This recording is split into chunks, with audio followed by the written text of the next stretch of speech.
வணக்கம் மக்களே.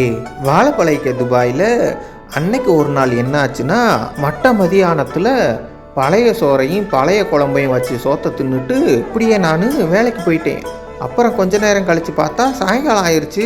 அப்படியே ரூமுக்கு வந்து பார்த்தா சோறும் இல்லை குழம்பும் இல்லை. ஐயோ என்னடா குழம்பு வைக்கிறதுன்னு யோசிச்சா, இப்போ குழம்பு வச்சா திரும்ப நாளைக்கு வேற குழம்பு வைக்கணுமே அப்படின்னு யோசிச்சுக்கிட்டு இருக்கும்போது தான் சரி பிரியாணியை போடுவோம் அப்படின்னு சொல்லி ஒரு 3 வெங்காயம், ஒரு 5-6 பச்சை மிளகாவை எடுத்து வதக்கி, ஒரு இஞ்சி, ஒரு வெள்ளைப்பூடை எடுத்து அரைச்சி உள்ளே ஊற்றி விட்டுட்டு, ஒரு கேரட்டு, ஒரு 4-5 பீன்ஸை எடுத்து, ஒரு உருளைக்கிழங்கையும் சேர்த்து எடுத்து நல்லா நறுக்கி உள்ளே போட்டு ஒரு கிண்டி நல்லா வதக்கி விட்டுட்டு, 2 தக்காளியை வெட்டி, கொஞ்சோண்டு தயிர், கொஞ்சோண்டு மிளகா பொடி, கொஞ்சோண்டு மஞ்சள் பொடியை போட்டு நல்லா வதக்கி விட்டுட்டு, அப்படியே பக்கத்தில் வேக வச்சுக்கிட்டு இருந்த சோத்தை தூக்கி அப்படியே கவுத்து விட்டேன் பார்த்துக்கங்க.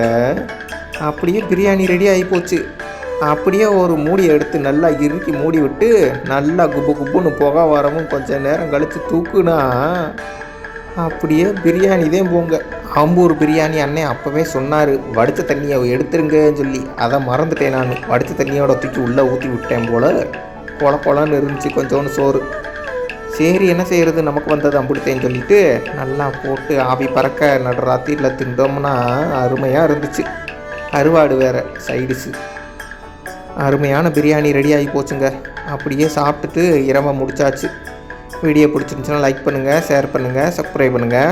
டாட்டா.